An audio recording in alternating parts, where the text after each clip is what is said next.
Doctor Anbumani Ramadoss ஏன் இதை வலியுறுத்த மாட்டேன்றாரு? சமூக நீதியை பற்றி பேசுவதற்கு பாஜக என்ன தகுதி இருக்குன்னு அவர் கேட்கணும்ல. எங்க ரெட்டை இலை இருந்தாலும் ரெட்டை இலைனாலும் இந்தியா கூட்டணி 200 தொகுதிக்கு மேலே வெற்றி பெறாத மாற்றுக்கிறது கிடையாது. இப்போ காலை உணவு எந்த வாக்குறுதியில் சொன்னாங்க? நாங்கள் ஆட்சிக்கு வந்தால் காலை உணவு போடுவோம்னாங்களா? இன்னும் ஒரு மாதத்தில் எல்லா மருத்துவமனைகளிலும் எங்கெங்கெல்லாம் காலி பணியிடங்கள் இருக்கு நிரப்பப்படும். 4 ஆண்டுகளுக்கு முன்னாடியே எங்கெங்க பணம் போனோமோ கடந்த ஆட்சியாளர் எடுத்துட்டாங்க. தூத்துக்குடியே அழிஞ்சு போற நிலைமைக்கு போனாலும் நிதி கொடுக்க மாட்டாங்க. பிரசாந்த் கிஷோருடைய வகுத்து கொடுக்குற திட்டத்தினால வாக்களிக்கிறது இல்லை. அவர் ஸ்ட்ராட்டஜி அவருடைய மாநிலத்தில் அவருக்கே ஒர்க் அவுட் ஆகல. அப்ப எங்க விஜய்க்கு ஒர்க் அவுட் ஆக போகுது? அது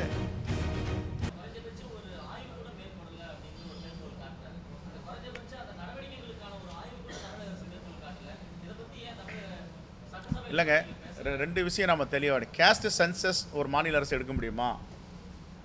இந்த ஒரு கேள்வி இருக்கு. கான்ஸ்டியூஷன் படி யார் எடுக்க முடியும்? அரசியலமைப்பு சட்ட பிரகாரம் ஒன்றிய அரசு தான் எடுக்கணும். ஏன் ஒன்றிய அரசு எடுக்க மறுக்குது? இதை தான் ஒன்றிய அரசு சமூக நீதியை கொடுப்பதற்கு மறுக்கிறது. காங்கிரஸ் ஆளும் மாநிலங்களில் கேஸ்ட் சர்வே எடுக்குன்னு எடுத்து முடிச்சிருக்காங்க. இப்போ கடந்த வாரம் தெலுங்கானாவில் 70 கோடி ரூபாய் ஒதுக்கி முடிச்சிருக்காங்க. அது மாதிரி செய்யலாம். நான் என்ற கேட்குற கேள்வியெல்லாம் பாஜக கூட்டணியில் இருக்க டாக்டர் அன்புமணி ராமதாஸ் ஏன் இதை வலியுறுத்த மாட்டேன்றாரு? சமூக நீதியை பற்றி பேசுவதற்கு பாஜக என்ன தகுதி இருக்குன்னு அவர் கேட்கணும்ல. ஒன்றிய அரசை கேட்காம மாநில அரசை கேட்கறதுல என்ன நியாயம் இருக்கு? இது மக்களை ஏமாத்துறது, இது அப்பட்டமா ஏமாத்துறது. பாட்டாளி மக்கள் கட்சியில் இருக்க வன்னியர்களுக்கு தெரியாதா? காஸ்ட் சென்சஸ் எடுக்கிறது யாரால முடியும்? அரசியலமைப்பு சட்டத்தில் இந்தியன் கான்ஸ்டியூஷனில் காஸ்ட் சென்சஸ் எடுக்கிறவுடைய அதிகாரமும் யாருக்கிட்ட இருக்குன்றது தெரியும். இது அன்புமணி ராமதாஸ் தெரியாதா? சாதிவாரி கணக்கெடுப்பு யார் நடத்தணும்? எதுங்க? இல்லை, அதான் சொல்கிறேன், சென்சஸ் வேறு சர்வே வேறு. இவர் என்ன சொல்கிறார்? சாதிவாரி நீங்கள் கணக்கெடுப்பிடுங்க, ஏன் நீங்கள் எடுக்கக்கூடாது? அதுக்கான வேலை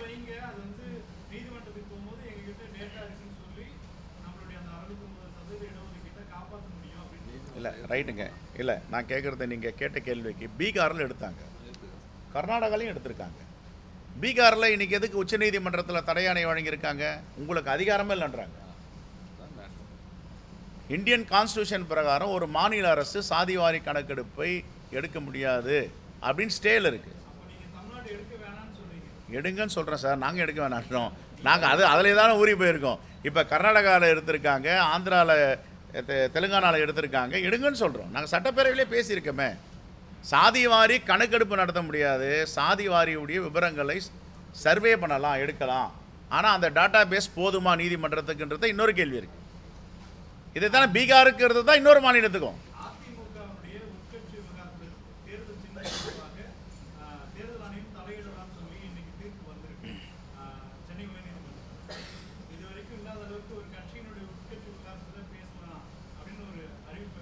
இது பின்னாடி யார் இருக்காங்கன்னு உங்களுக்கு தெரியாதா? இது பின்னாடி பாஜகவுடைய சித்து விளையாட்டு இருக்கிறது. மிரட்டல். பாஜக என்ன பண்ண? மிரட்டி பார்ப்பாங்க, வழக்கு போடுவாங்க, நெருக்கடி கொடுப்பாங்க. சரண்டர் ஆகிடுச்சுன்னா எல்லாத்தையும் திரும்ப பெற்றுக்குவாங்க. இதுக்கு முன்னுதாரணம் ஆந்திராவில் தெலுங்கு தேசம் கட்சியுடைய சந்திரபாபு நாயுடு கட்சியில் இருந்த 3 ராஜ்யசபா உறுப்பினர் ரமேஷ், சௌத்ரி 3 பேர் இடி ரைடு பண்ணாங்க, வழக்கு போட்டாங்க. நிறைய வைடூரியங்கள், தங்கம், பணம், ரொக்கம், ஷேர் சர்டிஃபிகேட், டிபெஞ்சர் எல்லாத்தையும் பறிமுதல் பண்ணாங்க. கோர்ட்டில் சொன்னாங்க இவ்வளோ பெரிய ஊழல் பண்ணியிருக்காங்கன்னு. அவர் உடனே பாஜகவில் இருந்து விலகி, தெலுங்கு தேசத்துலேருந்து விலகி பாஜகவில் இணைஞ்ச உடனே எல்லா வழக்கையும் வித்ரா பண்ணிட்டாங்க. கங்கையில் குளித்த புனிதர்களாகிட்டாங்க. அஜித் பவார், ஷிண்டே, நிறைய பேரை சொல்லலாம். அது மாதிரி ஏன் இங்கே வெஸ்ட் பெங்காலில் மேற்கு வங்கத்தில் இருந்த சர்க்கார் நிறைய பேர் இருக்காங்க. அது மாதிரி நடவடிக்கை இப்போ கூட என்ன பிஜேபி கூட அலைன்ஸ் வச்சுட்டாருன்னா இதெல்லாம் திரும்ப பெற்று தேர்தல் ஆணையத்துக்கு அதிகாரம் இல்லை, இரட்டை இலை முடுக்கப்படாதுன்னு உடனே வரும். இதெல்லாம் வரப்போது பாருங்க.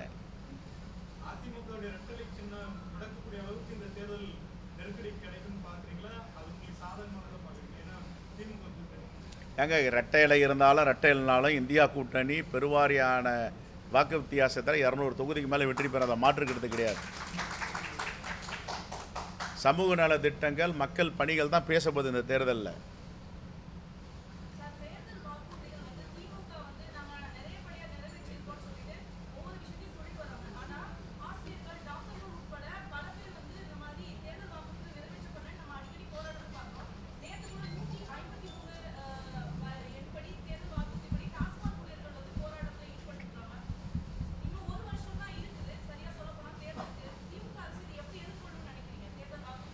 எனக்கு தெரிஞ்சு நான் சொல்கிறது சரின்னு நினைக்கிறேன். 85 விழுக்காடுக்கு மேலே தேர்தல் வாக்குறுதியை திராவிட முன்னேற்ற கழக அரசு 4 ஆண்டுகளில் நிறைவேற்றியிருக்காங்க. இன்னும் இருக்கின்ற மீதமுள்ள வாக்குறுதிகள் நிறைவேற்றுவதற்கு வாய்ப்பு இருக்கிறது. ஒன்று, போராட்டங்கள் எந்த மாநிலத்தில் இல்லை, எல்லா மாநிலத்திலும் போராட்டங்கள் நடந்துட்டு தான் இருக்குது. பாஜக ஆளும் மாநிலங்களில் போராட்டம் இல்லையா, அங்கேயும் நடந்துட்டு தான் இருக்குது. போராட்டம் என்பது அவருடைய வாழ்வாதார உரிமை, ரைட்ஸ் டு அஜிடேட், அதை பண்ணிகிட்டு இருக்காங்க. அதுக்கு சம்மந்தம் இல்லை. ஆனால் சொன்ன வாக்குறுதியை 85 விழுக்காடுக்கு மேல் மாண்புமிகு முதலமைச்சர் நிறைவேற்றியிருக்கிறார். சொல்லாத வாக்குறுதி இப்போ எந்த எதிர்க்கட்சியும் பேச மாட்டுறாங்களே. மக்களை தேடி மருத்துவம், இல்லம் தேடி கல்வி, தவ புதல்வன், இதெல்லாம் எந்த வாக்குறுதியில் சொல்லியிருக்காங்க? 1000 ரூபாய் புதுமை பெண் திட்டம், இதெல்லாம் எந்த வாக்குறுதியில் சொன்னாங்க? காலை உணவு திட்டம் எதனா வாக்குறுதியில் சொன்னாங்களா? இன்றைக்கி லட்சக்கணக்கான குழந்தைகள் காலை உணவு சாப்பிட்றாங்க. பெருந்தலைவர் காமராஜர் மதிய உணவு கொண்டு வந்தார். இன்றைக்கி மாண்பு முதலமைச்சர் அண்ணன் தளபதி அவர்கள் காலை உணவு கொண்டு வந்திருக்கார். இப்போ காலை உணவு எந்த வாக்குறுதியில் சொன்னாங்க? நாங்கள் ஆட்சிக்கு வந்தால் காலை உணவு போடுவோம்னாங்களா? எத்தனை 1000 கோடிகள் அதுக்கு செலவு பண்ணுறாங்க? இதெல்லாம் சீர்தூக்கி பார்க்கணும். குறை சொல்லணுன்றதுக்காக எதிர்க்கட்சிகள் குறை சொல்லிட்டு இருக்க முடியாது. சரி, இன்னொரு பக்கம் நிதி ஆதாரம்னா இவங்க விட்டுட்டு போகும்போது, ஆட்சியை கொடுத்துட்டு போகும்போது நிதி ஆதாரம் என்ன? கஜனால எங்கே பணம் இருந்தது? கஜனால பணமே கிடையாது. திறமையாக நிதி மேலாண்மையோடு ஆட்சி செய்து வருகிறார்கள். இதை விட நல்ல ஆட்சி கொடுப்பதற்கு யார் வந்தாலும் வாய்ப்பில்லை. இதை மக்களே பாராட்டுகிறார்கள். அதான் இடைத்தேர்தலெலாம் பார்த்தீங்கன்னா பல ஆயிரக்கணக்கான வாக்குகள் வித்தியாசத்தில் வெற்றி பெறுவது இந்தியா கூட்டணி.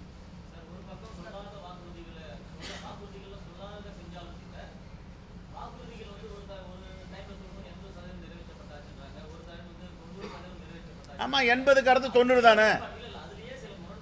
முரண்பாடுலாம் இல்லைங்க. 80க்கு அப்புறம் 70 வரக்கூடாது, 90 வரலாம்.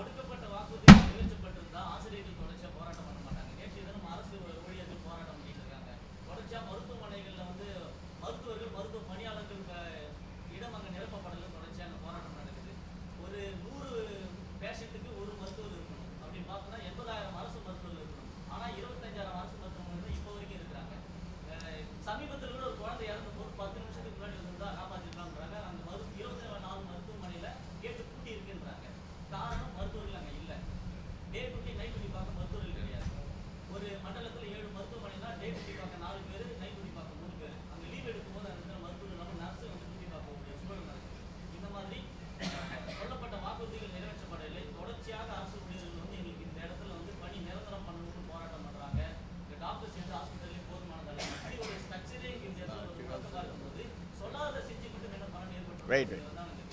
இப்போ மருத்துவத்துறை சொன்னீங்க. கடந்த வாரம் ஒரு ஆஃப் டே என் கூட மக்கள் நல்வாழ்வுத்துறை அமைச்சர் மாண்புமிகு மா சுப்பிரமணியன் இருந்தார். ஒரு மருத்துவமனை ஓப்பன் பண்ணோம்.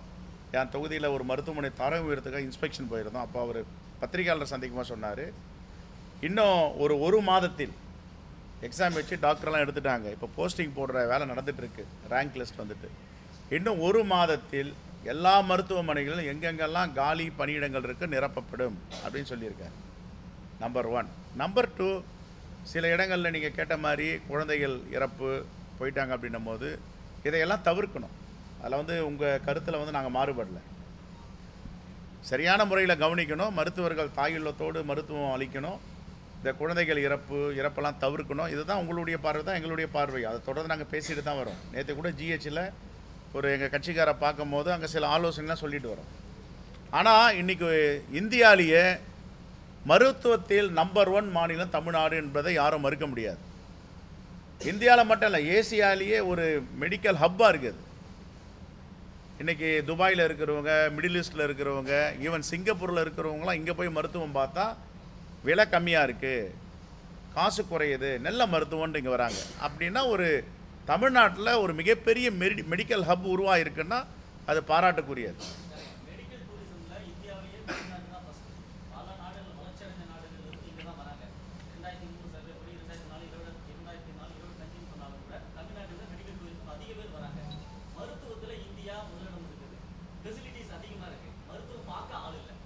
அதுதான் இப்போ 10,000 டாக்டருக்கு மேலே இப்போ பணி அமர்த்த போகிறாங்கன்றத தகவல் வந்திருக்கு. அவர் மாண்புமிகு அமைச்சரே சொன்னார், அடுத்த மாதத்தில் எல்லாம் ஏங்க ஒரே ஒரு விஷயந்தாங்க, பணத்தெல்லாம் எடுத்துகிட்டு போயிட்டாங்க, கஜனால பணம் இல்லைங்க. இதானே யதார்த்தம். ஆனால் நிதி மேலாண்மையோடு செய்கிறாங்க. கொடுக்க வேண்டிய பணத்தையும் கொடுக்கணும். 4 வருஷம் இருங்க, 2 விஷயம். 4 வருஷத்துக்கு முன்னாடி எல்லா பணத்தையும் எடுத்து போயிட்டாங்க, கஜனால பணம் இல்லை. இவங்க 2021 ஆட்சி அமைக்கும் போது பணமே இல்லாமல் ஆட்சி அமைக்கிறாங்க. எந்த பணமே கிடையாது, கஜனா காலி. சம்பளம் கொடுக்க கூட பணம் இல்லை. வாங்கின லோனுக்கு வட்டி கட்டுறது கூட பணம் இல்லாமல் சிரமப்பட்டுட்டு இருக்காங்க. ஆனால் திறமையாக நிதி மேலாண்மையில் ஆட்சி நடத்துகிறாங்க. போயிடுச்சு 4 ஆண்டுகளுக்கு முன்னாடியே எங்கெங்கே பணம் போனோமோ கடந்த ஆட்சியாளர் எடுத்துட்டாங்க.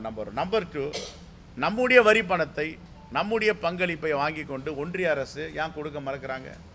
சமர்கா சிக்ஷாவில் எவ்வளோ பணம் வரணும்? 2452 கோடி வரணும். ஏன் இது வரைக்கும் கொடுக்கல? என்ன மாற்றாந்தாய் மனப்பான்மை?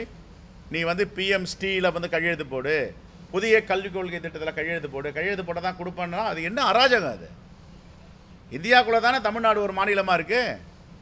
அப்போ எந்த நிதியும் கொடுக்க மாட்டாங்க. சென்னை, திருவள்ளூர், காஞ்சிபுரம், செங்கல்பட்டில் வரலாறு காணாத மழை வந்தாலும் வெள்ளக்காடானாலும் நிதி கொடுக்க மாட்டாங்க. தூத்துக்குடியே அழிஞ்சு போகிற நிலைமைக்கு போனாலும் நிதி கொடுக்க மாட்டாங்க.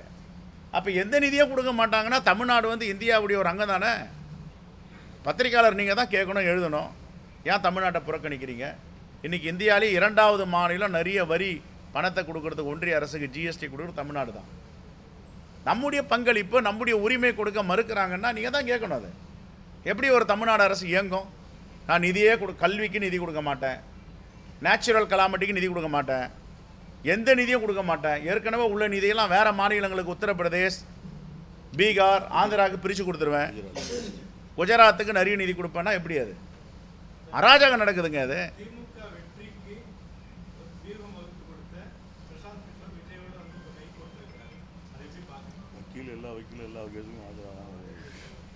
ஏங்க அது வந்து ஒரு பிஸ்னஸ். அது அவர் வந்து ஒரு கமர்ஷியல் மேன். நாளைக்கு நீங்களே ஒரு கட்சி ஆரம்பித்து பிரசாந்த் குத்தர் இது 100 கோடி ரூபாய் கொடுக்குறேன், இல்லை என்னால் கொடுக்கும்போது ஒரு ஸ்பான்சர் இருக்கார், அவர் கொடுக்குறாரு வாங்க அப்படின்னா அவர் வருவார். அவர் ஆனால் மக்கள் வந்து பிரசாந்த் கிஷோருடைய வகுத்து கொடுக்குற திட்டத்தினால வாக்களிக்கிறது இல்லை. நலத்திட்டங்கள், நற்பெயர், ஏற்புடையது, இதுக்கு தான் வாக்களிப்பாங்க.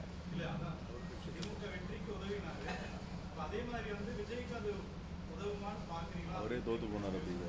இன்னும் நிறைய இல்லை இன்னும் நிறைய இல்லை. அது வந்து ஒரு பார்ட். அதை வந்து ஐடி ஒர்க்கு மட்டும் தான் அவங்க பண்ண முடியும். மக்களை போய் இன்ஃப்ளூயன்ஸ் பண்ண முடியாது. அவங்க என்ன டிசைட் பண்ணுறாங்களோ மக்கள்னா தீர்மானிக்கிறீங்களோ அதுதான். இப்போ ஏன் அப்படின்னா பீகாரில் இவர் போட்டிட்டார், ஏன் வெற்றி பெற முடியல, தோற்று போயிட்டார். அவர் ஸ்ட்ராட்டஜி அவருடைய மாநிலத்தில் அவருக்கே ஒர்க் அவுட் ஆகல. அப்போ எங்கே விஜய்க்கு ஒர்க் அவுட் ஆக போகுது? அது அவருடைய ஸ்ட்ராட்டஜி அவருக்கே ஒர்க் அவுட் ஆகலை, அவருக்கே பயனளிக்கலை. அது அவருடைய விருப்பம், நாம் சொல்ல முடியாது. கொடுக்கறதுக்கு ஆள் இருக்காங்க, செலவு பண்ண ஆள் இருக்காங்க. அதுக்கு நிறைய பேர் இப்போ வந்து சேர்ந்துருக்காங்க. 15 அடையாள அட்டை கொடுக்க போகிறோம் ஸ்ரீபெரும்புதூர்ல. நான் யாரையும் சொல்ல சார், நீங்கள் ஏன் சார் மென்ஷன் பண்ணுறீங்க? நிறைய பேருன்னு சொல்கிறேன்.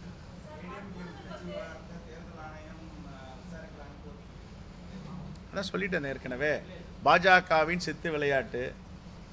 இன்னும் என்னென்ன நடக்க போது பாருங்கள்.